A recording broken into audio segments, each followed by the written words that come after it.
how to copy job link on Upwork. Hi guys, welcome to another Upwork tutorial. In this tutorial, I will teach you how you can copy job link. So how can you do this? It is very simple. The same process of applying for a job is the same way of copying a job link. So how do you do this? Log in into your Upwork account first of all. Once you're logged in and you're on the Upwork accounts page, scroll down until you can see the different kind of jobs that are available. So once you've seen the jobs, whose link you want to copy, click on it.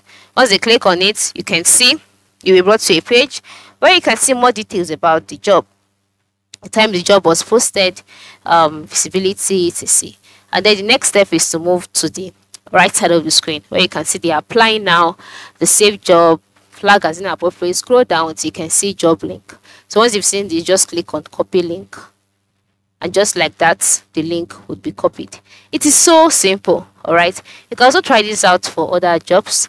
All right, click on the job. If you want to open the job in a new window, just click on open job in a new window, scroll down, and then just copy the link, and then you can paste it in your social media account. So this is how you can copy job link on Upwork. Thanks for watching and have a nice day.